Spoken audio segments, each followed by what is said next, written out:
नमस्कार दोस्तों, जो हम आपके लिए कॉन्सेप्ट सीरीज चला रहे हैं, उसमें आज एक नया अध्याय स्टार्ट कर रहे हैं। जिस अध्याय का आपको इंतजार भी था, कौन सा अध्याय है? तो ट्रांसमिशन एंड डिस्ट्रीब्यूशन। इसके पहले हम पावर जनरेशन समाप्त किए हैं। जस्ट उसके बाद वाला जो इकाई आता है पावर सिस्टम में, यही आता है ट्रांसमिशन एंड डिस्ट्रीब्यूशन। तो इसको हम लोग पढ़ने वाले हैं। देखिए, जो यह होता है ना transmission and distribution, power system के अंतर्गत आता है। तो पावर सिस्टम के अंतर्गत हम बताए थे 3 पॉइंट ज्यादा पढ़ना होता है। कौन? एक तो पावर स्टेशन के बारे में पढ़ना होता है, जहां से बिजली बनाई जाती है, जनरेट की जाती है, तो उसके बारे में हम पढ़ा दिया है, पावर जनरेशन, जो कि पिछला वीडियो था। उसके बाद अब पढ़ाएंगे इन सब के बारे में। जो बिजली बन गई तो उसको ट्रांसमिट करेंगे ना भाई, बिजली को एक जहां से बनी हुई है वहां से, और किसी कंज्यूमर का जो घर है, घर तक सप्लाई जिस माध्यम से की जाती है, उसी माध्यम को तो हम लोग ट्रांसमिशन और डिस्ट्रीब्यूशन कहते हैं। सप्लाई को भेजते हैं जिस माध्यम से, माने पावर स्टेशन से सब स्टेशन तक सप्लाई को भेजना ही ट्रांसमिशन कहलाता है। और बांटना, मान लीजिए एक गांव, दो गांव, तीन गांव, कोई सब स्टेशन जहां भी बिजली को बांटी जाती है तो उसको डिस्ट्रीब्यूटर कहते हैं। तो डिस्ट्रीब्यूशन में बांटा जाता है और ट्रांसमिशन में भेजा जाता है। तो यही है ट्रांसमिशन लाइन। यहाँ से पावर जनरेशन था, जो कि हम बताए थे पावर जनरेशन में कि पावर कैसे बनाई जाती है, अल्टरनेटर की सहायता से पावर बनाई जाती थी।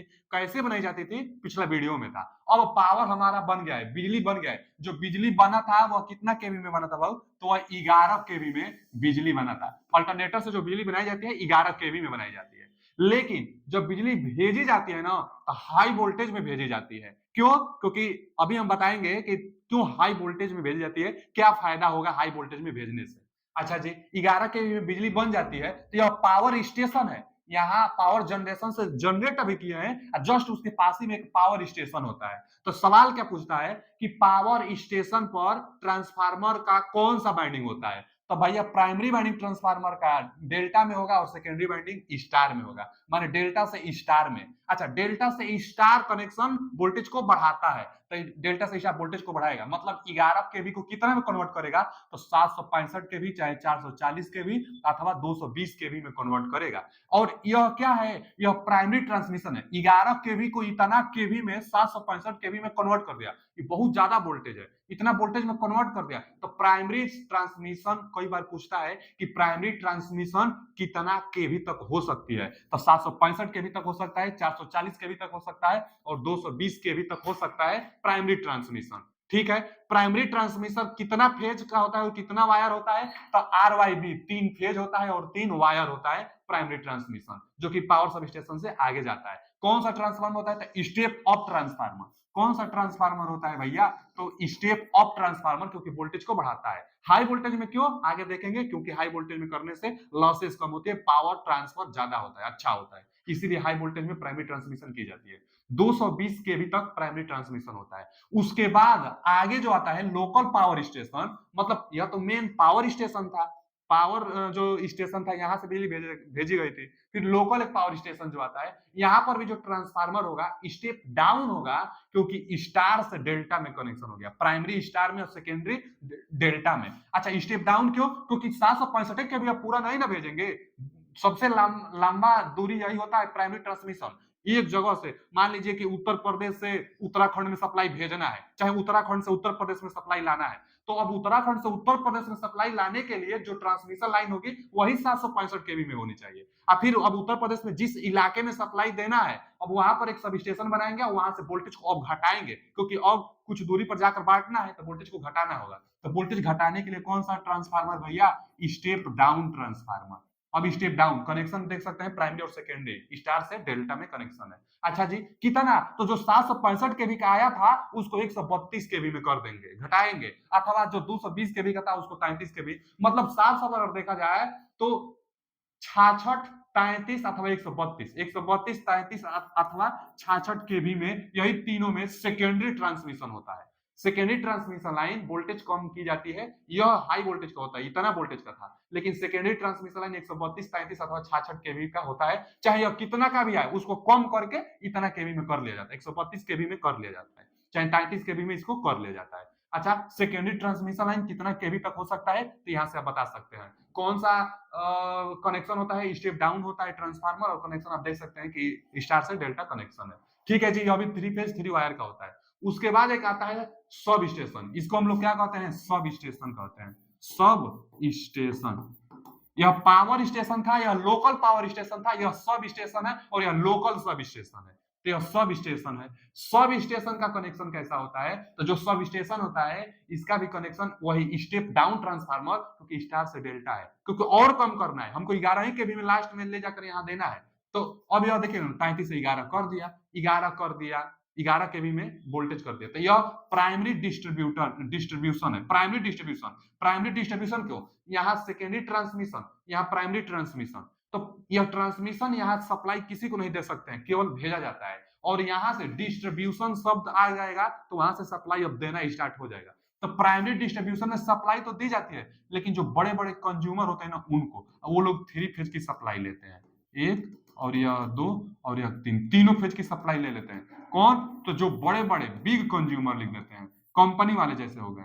बिग जो कंज्यूमर है वह सप्लाई 3 फेज का लेते हैं बाबू, 3 फेज का सप्लाई लेते हैं। 3 फेज का सप्लाई लेकर एक अपना लोकल सब स्टेशन बनाएंगे अपनी कंपनी के लिए, अपना ट्रांसफार्मर लगाएंगे और उसके बाद वो दे देंगे। यानी बिग कंज्यूमर पर जो सप्लाई ली जाती है 11 केवी, क्योंकि देखिए ना 11 केवी में यह कितना केवी का है? तो 11 केवी का है। प्राइमरी ट्रांसमिशन लाइन 11 केवी का होता है। अच्छा, मतलब प्राइमरी डिस्ट्रीब्यूशन लाइन 11 केवी का होता है, 11 केवी बिग कंज्यूमर ले लेते हैं।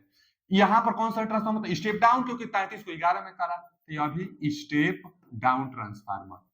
अच्छा, जो सब स्टेशन से लोकल सब स्टेशन तक जो सप्लाई जाएगी तो इसी को एक नाम जानते हैं जिसको कहते हैं फीडर। पूछता है कि फीडर की डिजाइन किस पर होती है? तो करंट केयरिंग कैपेसिटी पर, यानी करंट केयरिंग पर होता है, और इसी को हम लोग क्या कहते हैं? फीडर कहते हैं। कहां लिख दे? तो सब स्टेशन से लोकल सब स्टेशन जो यह होता है सप्लाई, जो बिग कंज्यूमर लेते हैं फीडर से सप्लाई लेते हैं, इसको कहते हैं फीडर। चलिए हम यहां से इसको हम लिख दे रहे हैं फीडर। फीडर भैया, फीडर बहुत इंपॉर्टेंट है। फीडर की डिजाइन किस पर करते हैं हम लोग? तो करंट के अनुसार। करंट इसको क्या कहते हैं? डिस्ट्रीब्यूटर, क्योंकि यहां से डिस्ट्रीब्यूट करना है, बांटना है। और यहां पर भी स्टेप डाउन ट्रांसफार्मर ही होता है। स्टेप डाउन ट्रांसफार्मर, यहां पर भी स्टेप डाउन। क्यों? क्योंकि 11 केवी को और कम में करता है। 11 केवी को कितना में करेगा? तो यह 11 केवी में अगर सिंगल फेज की आप सप्लाई लेते हैं तो सिंगल फेज के लिए कितना करता है भाऊ? 230 वोल्ट करता है। सिंगल फेज के लिए 230 वोल्ट करता है। सिंगल फेज के लिए 230 वोल्ट यहां लिख दे रहे हैं। जो सिंगल फेज है उसके लिए 230 वोल्ट, सिंगल फेज के लिए 230 वोल्ट। अगर 3 फेज लेते हैं, चाहे 2 फेज ले लेंगे चाहे 3 फेज सप्लाई लेंगे, तो यहाँ 415 वोल्ट देता है। ये एकदम मानक है। कई बार तो यह भी पूछ लेता है कि सिंगल फेज की सप्लाई के लिए वोल्टेज कितना होता है? तो 230 वोल्ट ट्रिक लगाइएगा, उसमें 220 भी देगा ऑप्शन, लेकिन 220 मत लगाइएगा, 230 वोल्ट लगाइएगा सिंगल फेज के लिए। और ट्रिपल फेज के लिए पूछता है कि 3 फेज के लिए वोल्टेज कितना होता है? तो 415 वोल्ट, उसमें 430 भी देगा ऑप्शन और 420 भी ऑप्शन देगा, लेकिन आपको लगाना है 415 वोल्ट लगाना है। तो 3 फेज के लिए 415 वोल्ट मानक बनाई गई है कि इतना वोल्टेज मिलना चाहिए। हम मेजर करेंगे तो थोड़ा इधर उधर मिल सकता है, क्योंकि वोल्टेज वेरिएशन होता है, लेकिन मानक तौर पर आइडियली कितना मिलना चाहिए? तो 3 फेज के लिए 415 वोल्ट मिलना चाहिए और सिंगल फेज के लिए 230 वोल्ट मिलना चाहिए। कहां से? तो डिस्ट्रीब्यूटर से। इसको हम लोग क्या कहते हैं? डिस्ट्रीब्यूटर कहते हैं। यहां लिख दे रहे हैं कि यह वाला जो पॉइंट है, यह वाला पॉइंट डिस्ट्रीब्यूटर है। डिस्ट्रीब्यूटर ये वाला पॉइंट है। ये वाला पॉइंट फीडर है, जो सब स्टेशन से आगे लोकल सब स्टेशन तक जो सप्लाई है फीडर। फीडर की डिजाइन करंट केयरिंग पर की जाती है और डिस्ट्रीब्यूटर की डिजाइन वोल्टेज ड्रॉप पर की जाती है। Voltage drop. यह भी क्वेश्चन पूछता हुआ है कि भैया डिस्ट्रीब्यूटर किस पर डिपेंड करता है? तो वोल्टेज ड्रॉप पर डिस्ट्रीब्यूटर डिपेंड करता है, डिजाइन की जाती है। और फीडर किस पर डिजाइन की जाती है? फीडर करंट केयरिंग कैपेसिटी पर डिजाइन की जाती है। अच्छा, करंट केयरिंग पर डिपेंड करता है फीडर, डिस्ट्रीब्यूटर करता है वोल्टेज ड्रॉप पर। टेपिंग की व्यवस्था किस पर की जाती है? यह भी क्वेश्चन पूछता है। तब जो फीडर होता है इस पर टेपिंग की व्यवस्था नहीं की जाती है। टेपिंग का मतलब जैसे नहीं देखते होंगे कि गांव में अगर वायर गया हुआ है तो बहुत लोग उस पर का ऑक्सी फंसा लेते हैं अपने घर में सप्लाई लेने के लिए, तो उसी को टेपिंग कहते हैं। जैसे यहां से अगर वायर कोई गया है, 3 वायर गया है, एक न्यूट्रल भी गया है, तो जो आपका घर होगा तो एक वायर इसमें फंसा लेंगे और एक न्यूट्रल में फंसा लेंगे और अपने घर में क्या करेंगे? अपने घर में आप सप्लाई ले लेंगे। इसी को टेपिंग कहते हैं। तो टेपिंग की व्यवस्था डिस्ट्रीब्यूटर पर की जाती है, ना कि सभी फीडर पर। फीडर पर टेपिंग की व्यवस्था नहीं होती है। टेपिंग की व्यवस्था फीडर पर, क्योंकि यह 11 केवी का है और 11 केवी अपने घर में आप लेंगे नहीं। यहाँ से सिंगल फेज और न्यूट्रल है, यहां से देखिए ना, कई बार तो यह भी क्वेश्चन पूछता है कि डिस्ट्रीब्यूटर में कितना फेज और कितना वायर होता है, तो 3 फेज होता है और 4 वायर होता है। क्यों? क्योंकि एक न्यूट्रल का भी होता है, एक न्यूट्रल और यहाँ आर वाई बी। तो डिस्ट्रीब्यूटर में 3 फेज 4 वायर होता है, जबकि फीडर में बस 3 फेज ही होता है, 3 फेज 3 वायर होता है। यहाँ से जान लीजिएगा, यह लोकल सब स्टेशन था, स्टेप डाउन ट्रांसफार्मर था, डिस्ट्रीब्यूटर था जो कि वोल्टेज ड्रॉप निर्भर करता था। टेपिंग व्यवस्था इसमें होती है। अब जो यहाँ पर ट्रांसफार्मर लगता है, उस ट्रांसफार्मर को डिस्ट्रीब्यूशन ट्रांसफार्मर कहते हैं। तो यहां से भी क्वेश्चन पूछ लेगा कि डिस्ट्रीब्यूशन ट्रांसफार्मर का कनेक्शन क्या होता है, तो भैया डेल्टा से स्टार होता है। स्टार में ना न्यूट्रल मिलेगा आपको, तो डेल्टा से स्टार बस 2 जगह होता है। एक तो लोकल सब स्टेशन जो होता है, जो डिस्ट्रीब्यूशन ट्रांसफार्मर होते हैं उनका कनेक्शन होता है, और एक जहां वोल्टेज स्टार्टिंग हम लोग बढ़ा रहे थे उसका कनेक्शन होता है। डेल्टा से स्टार, बीच में जो कनेक्शन होता है स्टार से डेल्टा होता है। स्टेप डाउन, यहां भी स्टेप डाउन है, लेकिन कनेक्शन डिस्ट्रीब्यूशन ट्रांसफार्मर में डेल्टा से स्टार होता है, आप जानते रहिएगा। यह तो था भैया पावर सप्लाई। ट्रांसमिशन लाइन जो भेजने वाले हैं इसके बारे में पढ़ने वाले, जो क्वेश्चन बनेंगे वो वहां से हम बताएं आपको। मेन इसका उद्देश्य पूछता है कि ट्रांसमिशन लाइन का उद्देश्य क्या होना चाहिए, बनाते टाइम क्या ध्यान देंगे हम लोग। तो ट्रांसमिशन लाइन को बनाते टाइम यही ना ध्यान देंगे कि इसका कास्ट कम से कम लगे। जो बिजली हम जनरेट कर रहे हैं, जो बिजली हम बना रहे हैं, तो वहां पर भी लागत कम लगे। जो ट्रांसमिशन लाइन भेज रहे हैं इसका भी लागत कम लगे, तभी आपसे बिजली बिल कम लिया जाएगा। जो कंज्यूमर लोग होते हैं सिंगल फेज की सप्लाई ले लेते हैं, यहीं से डिस्ट्रीब्यूशन से लेते हैं, और जो बड़े कंज्यूमर होते हैं वो प्राइमरी डिस्ट्रीब्यूशन से लेते हैं, जो कि फीडर से लेते हैं। तो इन सबसे सप्लाई कम से कम खर्चा तभी पड़ेगा हमारे ऊपर, जो हम लोग कंज्यूमर हैं जो सप्लाई को लेते हैं। कम बिजली बिल, हम चाहेंगे कि हमारे पास बिजली बिल कम आए। तब बिजली बिल कम आए, बिजली बिल का खर्चा कम से कम लगे, तभी हो सकता है पॉसिबल। जब जो डिजाइन की गई है, जो जनरेशन किया जा रहा है बिजली को, यहां पर खर्चा कम से कम लगेगा तब। तो उद्देश्य तो यही होना चाहिए। उद्देश्य क्या है ट्रांसमिशन लाइन का? उद्देश्य क्या है भैया कि cost of electrical energy is to be minimum. Electrical energy की जो कास्ट होनी चाहिए वह मिनिमम होनी चाहिए। इलेक्ट्रिकल एनर्जी के हमारे घर तक आने वाली इलेक्ट्रिकल एनर्जी की कास्ट मिनिमम रहेगी, तभी हमसे जो सप्लाई लिया जाएगा वो अभी मिनिमम लिया जाएगा। तो कास्ट मिनिमम होनी चाहिए, वही लिखा गया यहाँ पर कि जो भैया cost of electrical energy is to minimum, माने कम से कम होना चाहिए इलेक्ट्रिकल एनर्जी की कास्ट, कीमत कम से कम होनी चाहिए। यह उद्देश्य होना चाहिए। डिजाइन कभी भी की जाती है तो इस बात का ध्यान दिया जाता है कि जो ट्रांसमिशन लाइन होगी वहां पर खर्चा कम लगे, तभी कंज्यूमर लोग से पैसा कम में लिया जाएगा। नहीं तो बनाते टाइम ही खर्चा ज्यादा ले लिया जाएगा, लग जाएगा, तो कंज्यूमर से जाहिर सी बात है कि पैसा ज्यादा लिया जाएगा, क्योंकि कंपनी भाई जितना लगाएगी उससे ज्यादा ही उछलेगी।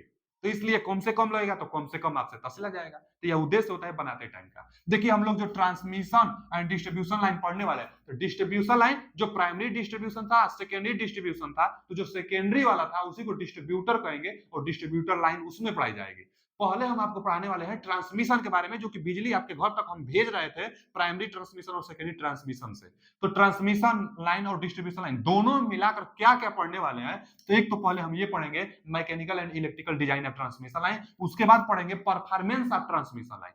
मैकेनिकल और इलेक्ट्रिकल डिजाइन कैसे ट्रांसमिशन लाइन की, जैसे टावर बनाएंगे तो उसका कीमत क्या होना चाहिए, टावर किसका बनना चाहिए, कितना हाइट तक टावर होना चाहिए, तो वो सब आता है मैकेनिकल एंड इलेक्ट्रिकल डिजाइन में, टावर और के बारे में। उसके बाद performance of transmission line, transmission line की जो परफॉर्मेंस होगी, लॉसेस कम से कम हो, हाई वोल्टेज में ही क्यों करेंगे, तो सब ट्रांसमिशन लाइन की परफॉर्मेंस के बारे में जाना जाता है इसी में। उसके बाद सप्लाई सिस्टम, जो अभी डायग्राम बना था वो सप्लाई सिस्टम का ही डायग्राम था, तो सप्लाई सिस्टम के बारे में पढ़ाई जाती है। उसके बाद डिस्ट्रीब्यूशन सिस्टम, जो लास्ट में डिस्ट्रीब्यूट की जा रही है, तो डिस्ट्रीब्यूशन सिस्टम के बारे में पढ़ाई जाती है। एक और टॉपिक पढ़ाई जाती है अंडरग्राउंड केबल के बारे में, तो अंडरग्राउंड केबल के बारे में भी पढ़ाना है, डिस्ट्रीब्यूशन के भी पढ़ाना है। तो एक वीडियो इस पर लाएंगे, एक वीडियो इस पर लाएंगे, अब बाकी 2 वीडियो में इसको कंप्लीट कर देंगे तीनों अध्याय को। तो आज हम स्टार्ट कर रहे हैं इन तीनों में से टॉपिक लेकर आए हैं कुछ कुछ जो कि बहुत इंपॉर्टेंट है। एक और वीडियो लाएंगे तो यह समाप्त हो जाएगा, और उसके बाद 2 वीडियो में यह समाप्त होगा।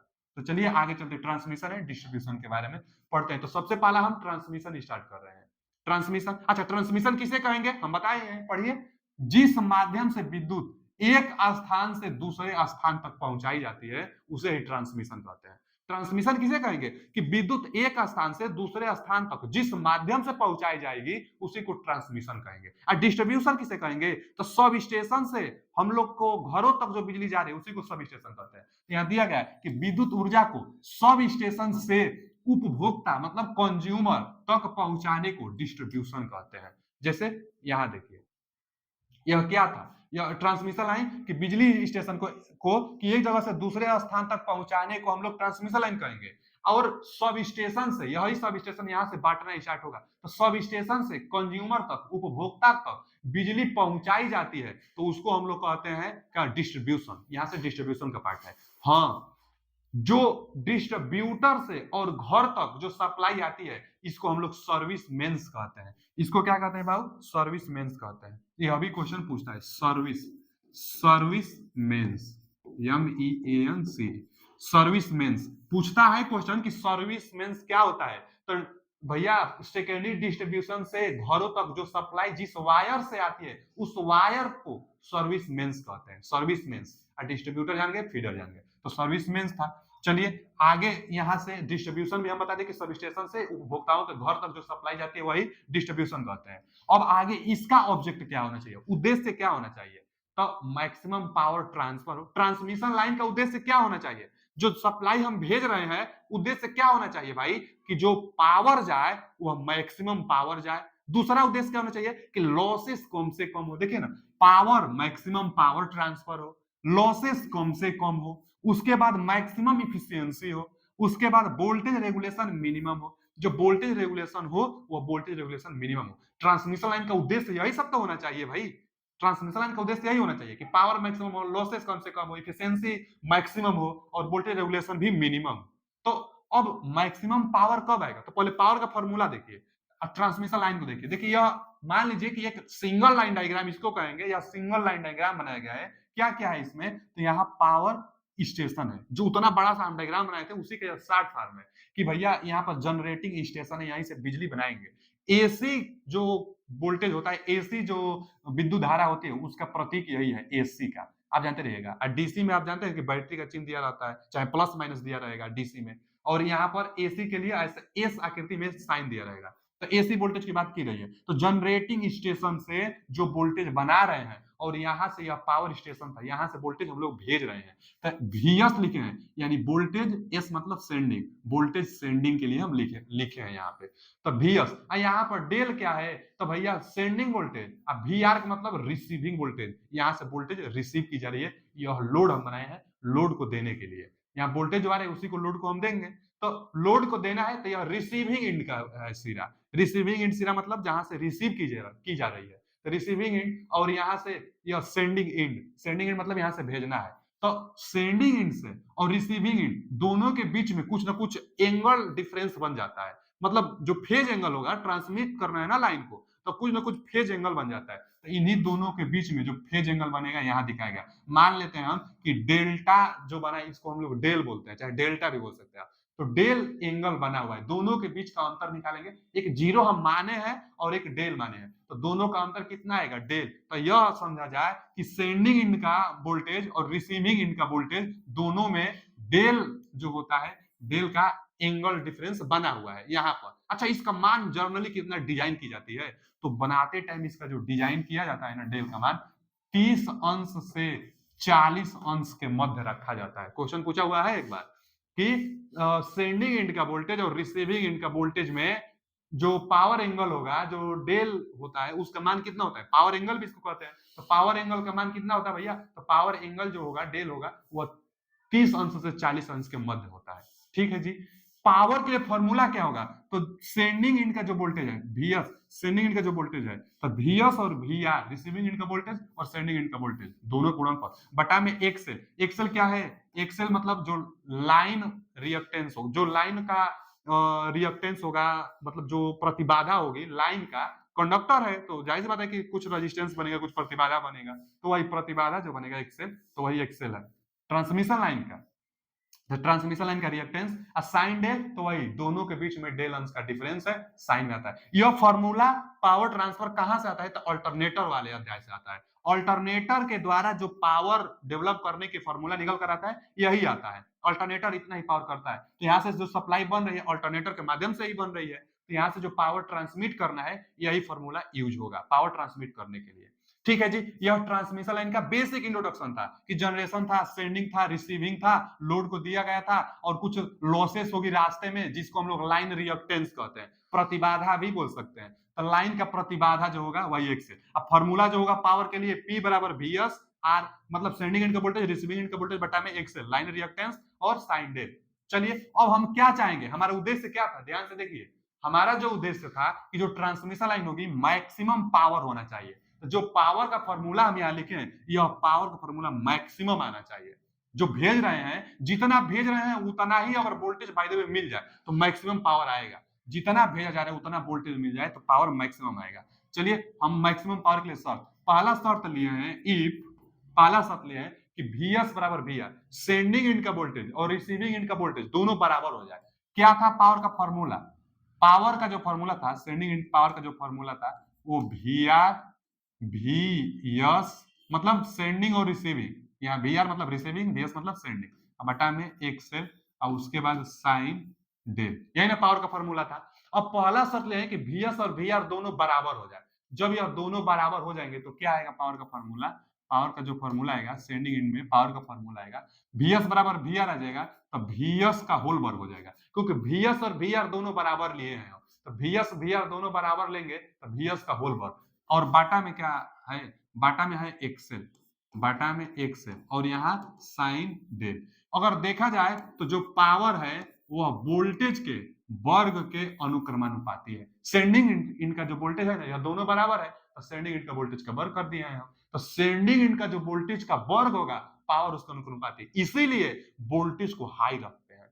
हाई 765 केवी में हम लोग वोल्टेज को ट्रांसमिट कर रहे थे, क्यों कर रहे थे, क्योंकि जितना ज्यादा वोल्टेज में आप ट्रांसमिट करेंगे पावर उतना ही ज्यादा आएगा। देखिए देख रहे हैं कि वोल्टेज का वर्ग है, यानी वोल्टेज का वर्ग करेंगे उसके बाद पावर का अनुक्रमानुपाती आ रहा है। कई बार पूछता भी है क्वेश्चन कि जो सेंडिंग एंड का पावर होता है, जो पावर ट्रांसमिशन लाइन का जो पावर ट्रांसमिट होता है वह किस वोल्टेज पर किस प्रकार निर्भर करता है, तो वोल्टेज के वर्ग के अनुक्रमानुपाती, वोल्टेज के वर्ग के अनुक्रमानुपाती, इसीलिए वोल्टेज हाई की जाती है। हाई वोल्टेज करने से पावर ट्रांसमिट ज्यादा होगा और यही उद्देश्य भी था। उद्देश्य भी यही था कि मैक्सिमम पावर ट्रांसफर करना है, तो मैक्सिमम पावर ट्रांसफर करने के लिए हाई वोल्टेज में ट्रांसमिशन लाइन को भेजी जाती है। हाई वोल्टेज में भेजने से मैक्सिमम पावर ट्रांसफर हो जाएगा। क्यों हो जाएगा भैया मैक्सिमम पावर, क्यों हो जाएगा, क्योंकि हाई वोल्टेज करने से पावर जो होगा वो वोल्टेज के अनुक्रमानुपाती है, वो भी वर्ग के, तो हाई वोल्टेज करेंगे तो पावर भी मैक्सिमम जाएगा। ठीक है जी। अच्छा आगे एक और है, लॉसेस पर क्या प्रभाव पड़ेगा। हाई वोल्टेज तो हम कर लिए, हाई वोल्टेज करेंगे तो चलिए पावर ज्यादा हो गया, और लॉसेस पर क्या प्रभाव पड़ेगा, तो लॉसेस बराबर होता क्या है आई स्क्वायर आर, पी बराबर आई स्क्वायर आर। लॉसेस हम लोग जानते हैं ना, लॉसेस का मतलब पावर, पावर कितना बर्बाद हो रहा है, तो पी बराबर आई स्क्वायर आर, ये पी मतलब पावर होता है, एल मतलब लॉसेस, जो लॉसेस पावर हो रहा है उसको हम बता रहे हैं यहाँ पे जी। ठीक है, तो देखिए अगर देखा जाए यहाँ पर तो मान भरा जाए, पहले यह पी लॉसेस है ना, पी एल लॉसेस है, और क्या फॉर्मूला है इसके लिए, तो पी बराबर आई स्क्वायर आर, आई का मान भरा जाए।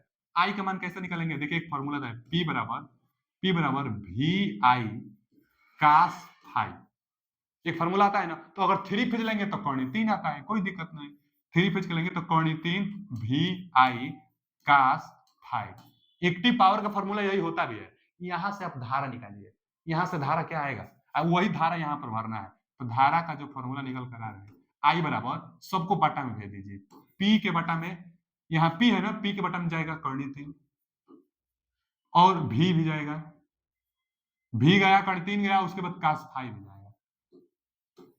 आई का मान इतना, अब आई की जगह पर रख दीजिए, आई का वर्ग रखना है, यानी पी का वर्ग रखेंगे, उसके बाद कौन 3 का वर्ग करेंगे तो 3 होगा, फिर भी का भी वर्ग होगा, और फिर कास फाई, यह पावर फैक्टर है तो कास फाई का वर्ग होगा, यही लॉसेस, लॉसेस यह पी क्या है, पी क्या है, तो भैया मान लीजिए कि जो पावर ट्रांसफर हो रही है वह है पीएस का मतलब जो पावर ट्रांसफर की जा रही है, तो पावर बराबर कौन 3 भी आई कास फाई, आई का मान निकाले हैं और आई का मान लॉसेस में हम भर दिए हैं, और इंटू आर पहले से है, यहाँ पर आ रहा है, आई का मान भर दिया है। यहां से देखिए लॉसेस कम से कम होना चाहिए, हो रहा है, क्योंकि जो लॉसेस है पीएल वह वोल्टेज के वर्ग के व्युत्क्रमानुपाती आया है।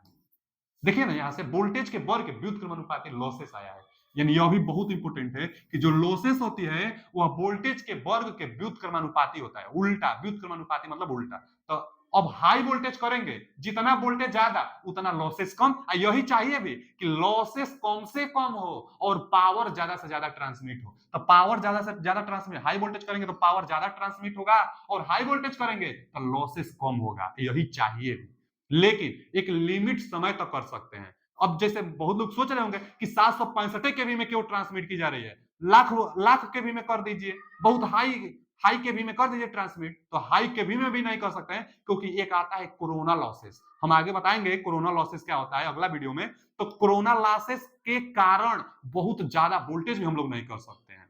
तो वोल्टेज एक लिमिट सीमा तक ही हम बढ़ा सकते हैं, जो कि अब तक 765 केवी तक बढ़ाई गई है। तो 765 केवी हाई वोल्टेज करने से लॉसेस कम हुआ और पावर ट्रांसमिट ज्यादा हुआ। एक चीज और देखिए यहां से, का जो यह लॉसेस है यह कास स्क्वायर फाई के भी व्युत्क्रमानुपाती है। अगर एक चरण और लिख दिया जाए तो जो लॉसेस है वह 1 में कास स्क्वायर फाई, यहीं से देखिए ना, cos square phi power factor के वर्ग के भी व्युत्क्रमानुपाती होता है और वोल्टेज के वर्ग के भी व्युत्क्रमानुपाती लॉसेस होता है। तो यह दोनों क्वेश्चन पूछता है कि जो ट्रांसमिशन लाइन में लॉसेस होती है पावर फैक्टर पर किस प्रकार निर्भर करता है, तो पावर फैक्टर के वर्ग के व्युत्क्रमानुपाती और वोल्टेज के वर्ग के व्युत्क्रमानुपाती निर्भर करता है। यानी वोल्टेज बढ़ाएंगे तो लॉसेस कम होगी और पावर फैक्टर बढ़ेगा लॉसेस कम होगी। इसीलिए जितना यूनिटी पावर फैक्टर के पास आपका सप्लाई रहेगा तो उतना ही लॉसेस कम से कम होगा। तो कहा जाता है कि भैया फैन में कैपेसिटर चेंज करिए क्योंकि पावर फैक्टर घट गया है, पावर फैक्टर बढ़ाएंगे तो अच्छा चलेगा क्योंकि लॉसेस कम होगी।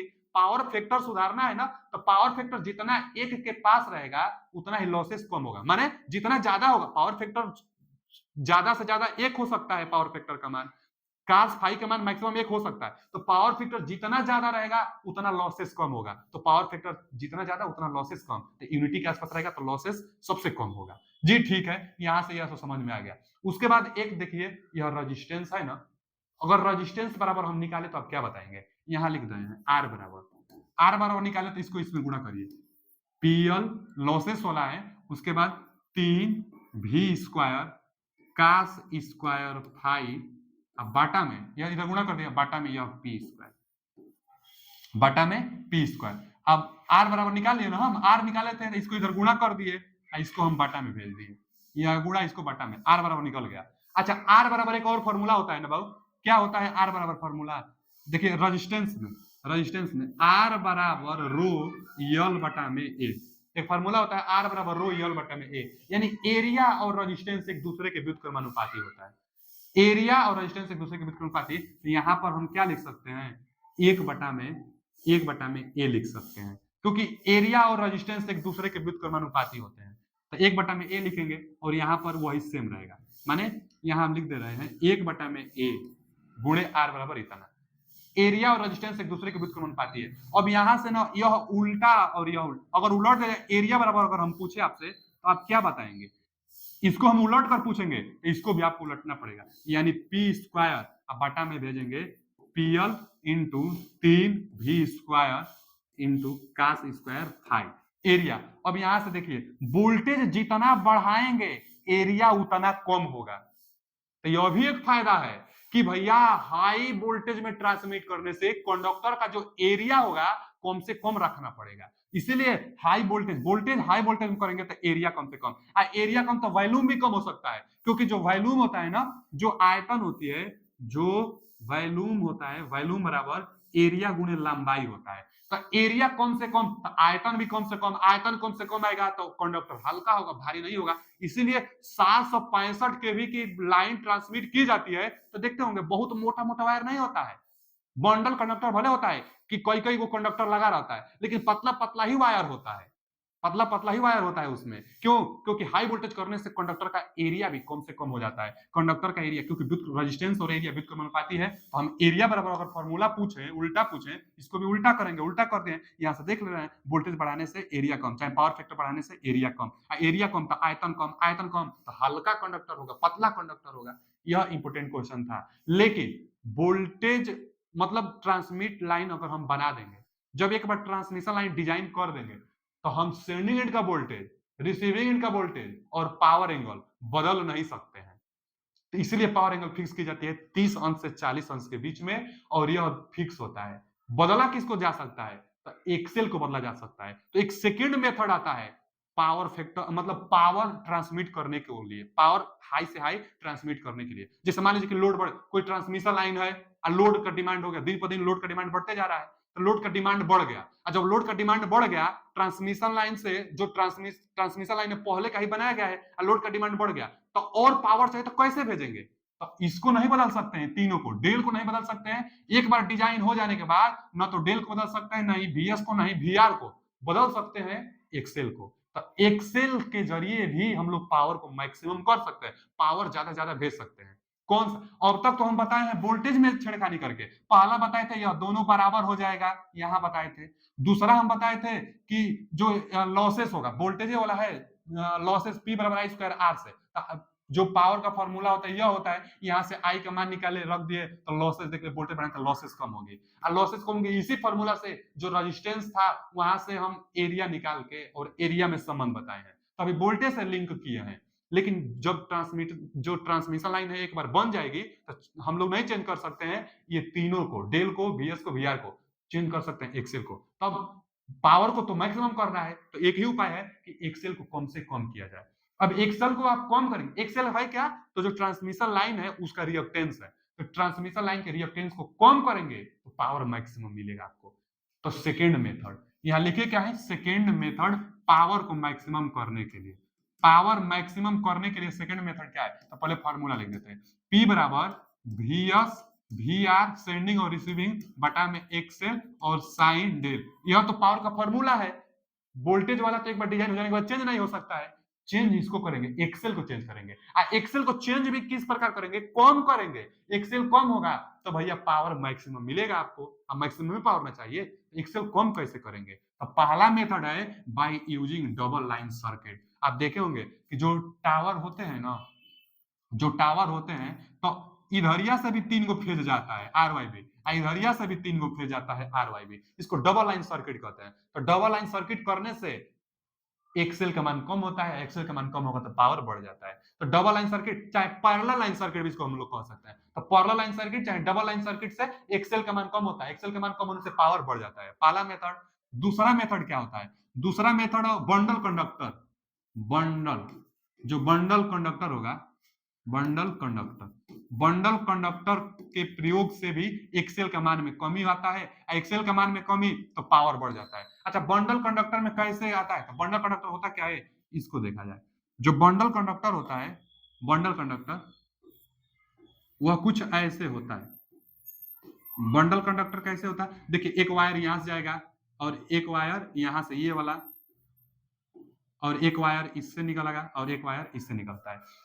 बंडल कंडक्टर बीच में स्पाइसर लगे रहते हैं, इस मतलब ये डिस्टेंस बनाए रखते हैं वायरों में। अब बंडल कंडक्टर में क्या होगा कि एक ही जगह पर कई कई वायर लगे रहते हैं, देखिए ना ये कितना 4 वायर वाला ये बंडल कंडक्टर है। तो बंडल कंडक्टर मतलब कि 4 वायरों का गुत्था होगा, तो वो डबल लाइन सर्किट चाहे पैरेलल लाइन सर्किट ही एक प्रकार का बंडल सर्किट होता है, माने एक ही में चर यह एक ही फेज का लाएगा, यह मान लीजिए R है, इसी तरह एक और होगा Y, एक और होगा B, RYB, तो यह एक ही फेज का काम करता है। लेकिन बंडल कंडक्टर का मतलब कोई कोई कंडक्टर एक ही में होते हैं, ज्यादा कंडक्टर एक ही में होते हैं। अब क्या होगा, तो ज्यादा कंडक्टर एक ही में होगा तो एल का मान कम होगा, क्योंकि इसके लिए जो एल का फॉर्मूला होता है, फॉर्मूला होता है 2 × 10 की पावर -7 लाग लाग डी बटा में आर, यह एक फॉर्मूला होता है। तो बंडल कंडक्टर प्रयोग करने से आर का मान में कमी होता है, आर का मान में वृद्धि होता है ना, बंडल कंडक्टर करेंगे तो आर का मान वृद्धि क्यों, क्योंकि देखिए जो एक कंडक्टर होगा, एक कंडक्टर का रेडियस कम ही होता है, लेकिन जब पूरा कंडक्टर बन जाएगा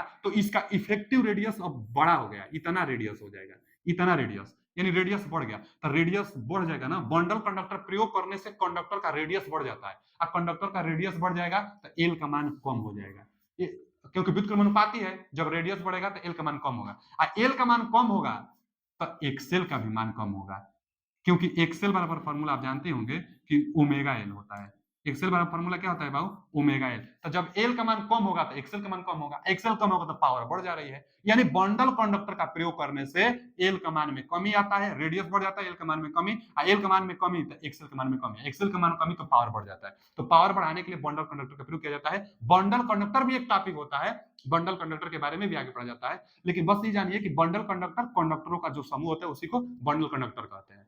बहुत ज्यादा कंडक्टर रहता है।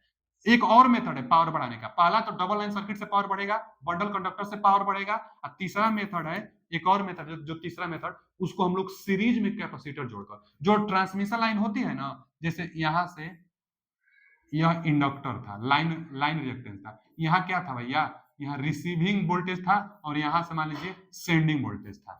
तो जो यह लाइन सर्किट है, इसी के साथ सीरीज में एक कैपेसिटर जोड़ दीजिए, कैपेसिटर सीरीज में जोड़ दीजिए। यहां पर क्या था, यह जो था यह लाइन रिएक्टेंस था, तो लाइन रिएक्टेंस के साथ सीरीज में कैपेसिटर जोड़ेंगे तो क्या होगा, टोटल रिएक्टेंस घटा देगा, क्योंकि जो टोटल रिएक्टेंस होगा वह एक्सेल का रिएक्टेंस में से कैपेसिटर का रिएक्टेंस घटाई जाती है, क्योंकि कैपेसिटर का रिएक्टेंस निगेटिव चिन्ह में होता है और इंडक्टर का रिएक्टेंस पॉजिटिव में होता है, तो ओवरऑल रिएक्टेंस तो कम हो जाएगा ना, सीरीज में कैपेसिटर जुड़ जाने से ओवरऑल रिएक्टेंस कम हो जाता है, जब रिएक्टेंस कम हो जाएगा फिर तब रिएक्टेंस कम हो जाएगा तो फिर पावर बढ़ेगा, यानी सीरीज में कैपेसिटर जोड़कर भी, तो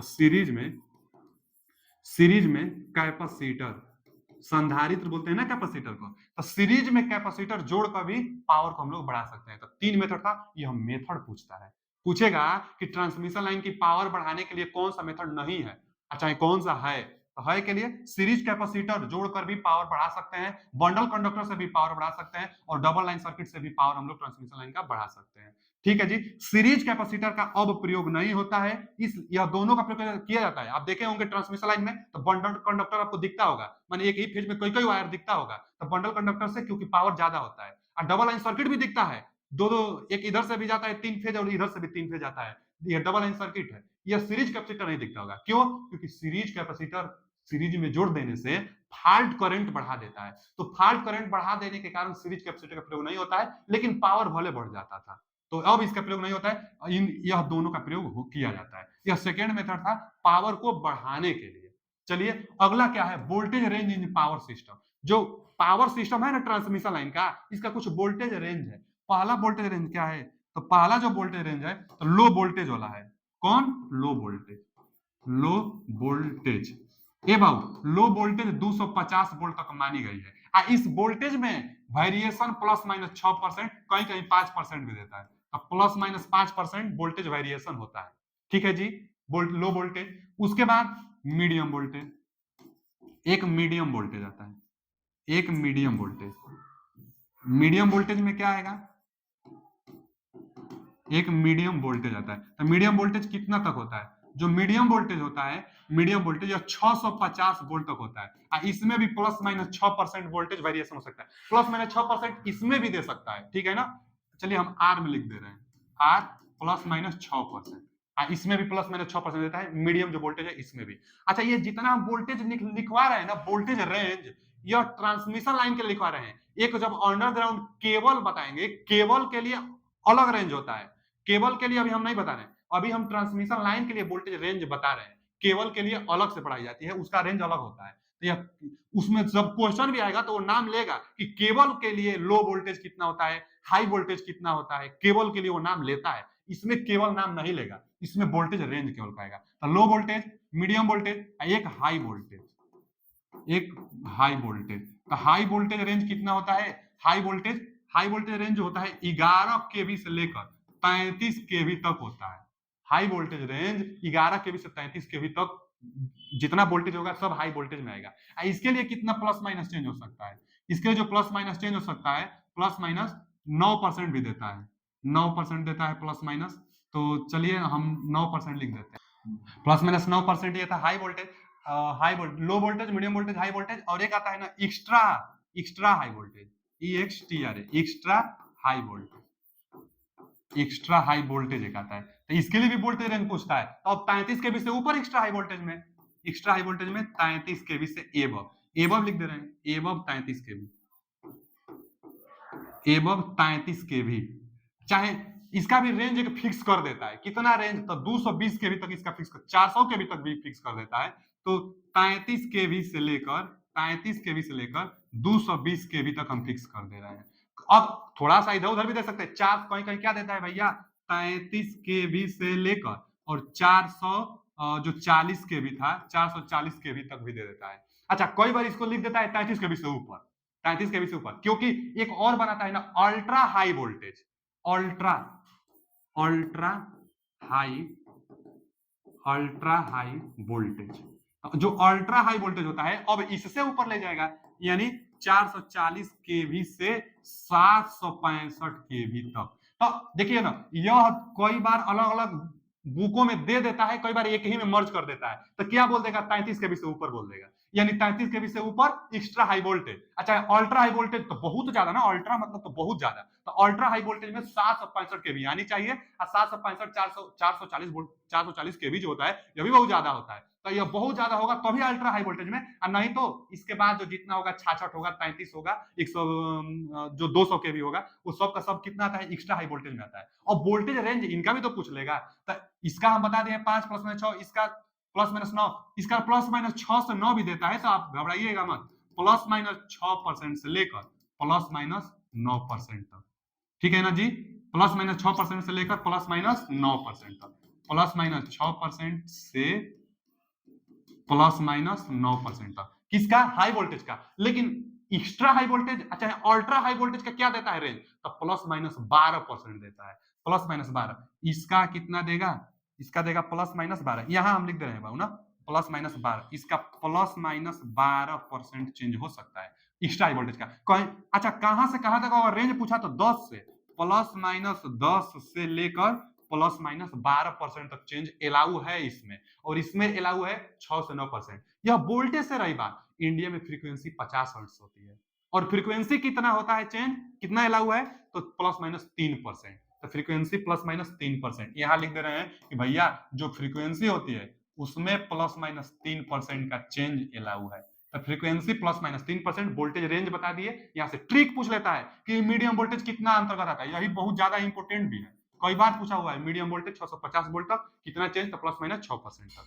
चलिए ये सब रेंज देख लीजिएगा। अगला टॉपिक है इंसुलेटर के बारे में। इंसुलेटर पहले होता क्या है, तो इंसुलेटर क्या होता है, कोई पोल है, जैसे यहां पर पोल, तो अब पोल है लल्ला, और पोल पोल क्यों बनाई जाती है ना, वायर को भेजने के लिए, तो यहां पर क्या होता है, इंसुलेटर लगाई जाती है। इंसुलेटर क्या होता है, तो जो वायर जाता है इसको कंडक्टर से चाहे अर्थ से अलग करता है, कंडक्टर और पोल को अलग करने के बीच, अलग करने के लिए क्या लगाए जाते हैं, इंसुलेटर। यह क्या है, यह पोल है, मान लीजिए यह पोल स्टील का है, कुछ भी चीज का हो सकता है, मान लेते हैं स्टील का पोल है, तो स्टील के पोल में करंट न आ जाए, करंट तो जाना है ऊपर ऊपर, ओवरहेड से कंडक्टर हम लोग ले जा रहे हैं, तो कंडक्टर और पोल के बीच में धारा न प्रवाहित हो, इंसुलेटर प्रतिबाधा का काम करता है इंसुलेटर। इंसुलेटर कौन सा मटेरियल है, तो जो कंडक्टर और पोल के बीच में करंट प्रवाहित होने से रोकता है, वही डिवाइस इंसुलेटर कहलाता है। इंसुलेटर का काम जान गए आप, इंसुलेटर कंडक्टर और पोल में जो धारा प्रवाहित होती है उसको रोकता है। अच्छा, मटेरियल किसका बना होता है इंसुलेटर, तो पोर्सलिन, इसी को चीनी मिट्टी भी बोला जाता है, चीनी मिट्टी, चीनी मिट्टी, चीनी मिट्टी का क्या बना होता है भैया, इंसुलेटर बना होता है, जो कि धारा पोल में प्रवाहित होने से, चाहे अर्थ में धारा प्रवाहित होने से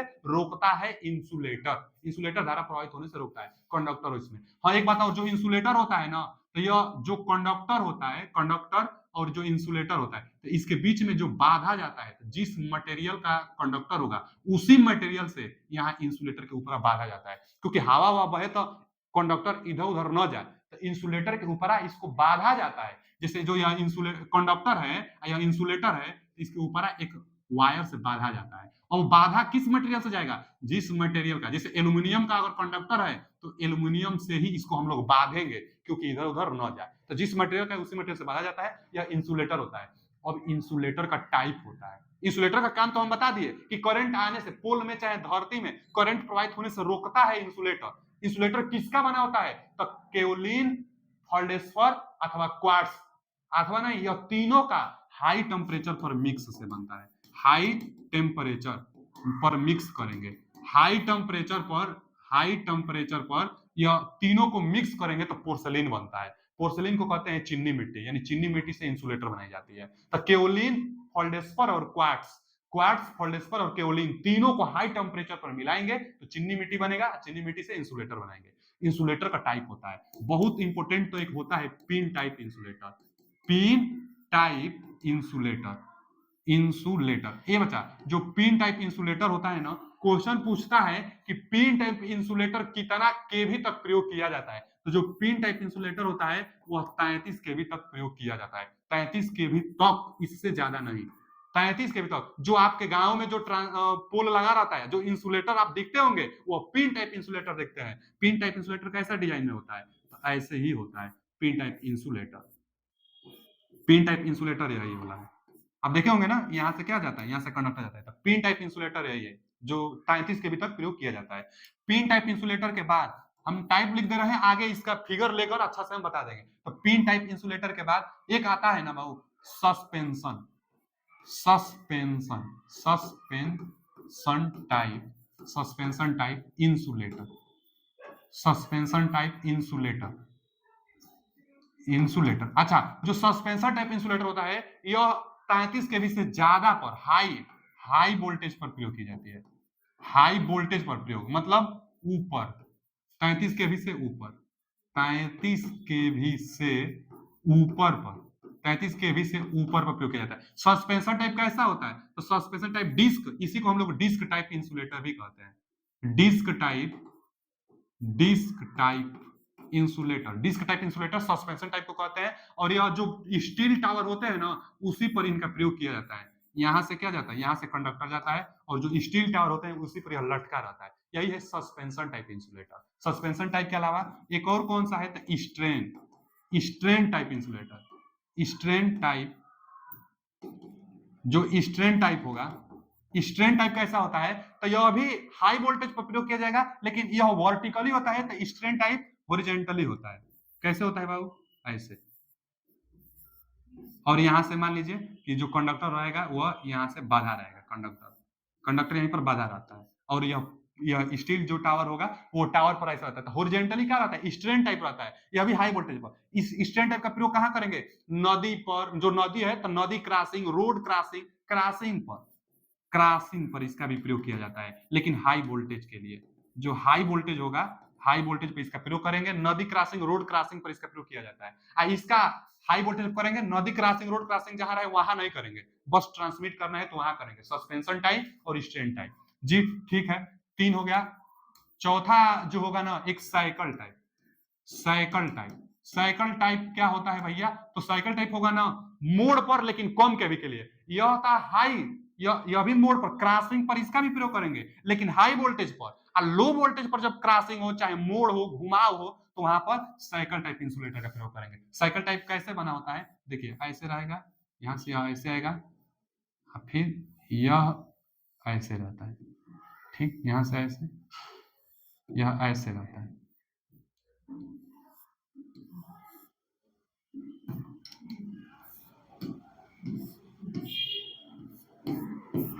ऐसे यही इंसुलेटर आता है। अब क्या करेंगे कि मोड़ है ना, इधर से वायर आ रहा है, इसमें फंसा कर और फिर इधर जिधर ले जाना हो उधर लेकर हम लोग चले जाते हैं। तो ये साइकिल टाइप इंसुलेटर है। फिगर लाकर हम बताएंगे आपको।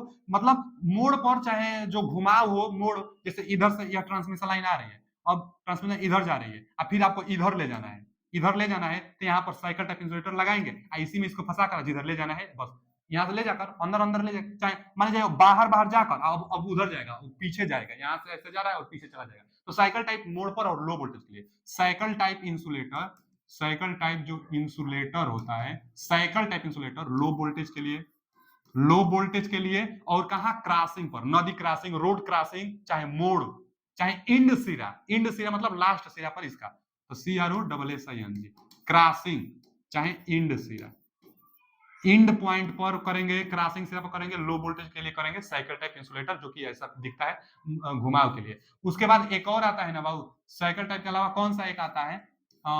साइकिल टाइप के अलावा एक और आता है स्टे टाइप, चाहे एग टाइप कहते हैं। यह 5वां इंसुलेटर है, एग टाइप, EGG, एग, चाहे इसको हम लोग क्या कहते हैं? स्टे, स्टे करके कुछ नाम देता है, stay type insulator, stay type insulator. जो स्टेट टाइप इंसुलेटर होता है, यह कहां होता है? तो देखिए यह पोल है। अब पोल पर, यहां पर भी घुमाव बिंदु जहां आती है, चाहे 2-3 पोल के बाद में कर दिया जाता है, 45 डिग्री के एंगल पर, यहाँ एक मतलब अंडा होता ही है, तो अंडा आकार का यह होगा, और बीच में ना एक होल होता है, और इसी में से फंसा कर वायर को और फिर आगे यहाँ लगा दिया जाता है अर्थ में इसको लगा देंगे पोल के। यह कितना अंश का होना चाहिए, तो इलेक्ट्रिक मतलब जर्नली तो 45 अंश, लेकिन ज्यादातर लोग 30 अंश का बनाते हैं यह, तो 30 अंश दे अथवा 45 दे, नॉर्मली 45 अंश का होना चाहिए, लेकिन बनता कितना है कितना पर आप देखेंगे तो 30 अंश के एंगल पर देखेंगे। यही है स्टे टाइप, चाहे एग टाइप इंसुलेटर। एग मतलब अंडा आकृति का यह होगा, बीच में होल होगा, उसी में फंसा कर नीचे ग्राउंड कर दिया जाता है। पोल को जो लास्ट सिरा पर जो पोल होता है ना, वहां पर इसको रोकने के लिए कि यह गिर न जाए, चाहे कोई घुमावदार पोल हो तो वहां पर इस एक टाइप इंसुलेटर का प्रयोग हम लोग करते हैं। एक टाइप इंसुलेटर 1.5 मीटर जो धरती होगी, धरती से कितना हाइट पर, तो 1.5 मीटर के लगभग में हाइट पर इसको लगाई जाती है। कितना एंगल पर, 30 अंश के एंगल पर यह होता है एक टाइप। यह था इंसुलेटर से पॉइंट। और अगला आज का पॉइंट ये जान लीजिए कि जो ट्रांसमिशन लाइन होता है, यह ट्रांसमिशन लाइन में जो कंडक्टर होगा, किसका कंडक्टर बनता है, जो कंडक्टर बनता है एसीएसआर का। इसका फुल फॉर्म पूछता है, मतलब एल्युमिनियम, एसीएसआर का फुल फॉर्म एल्युमिनियम, सी मतलब conductor, aluminium conductor, aluminium conductor, S मतलब steel, aluminium conductor steel, R मतलब रेनफोर्स, तो aluminium conductor steel reinforce, R A I N rain, force F O R C E D.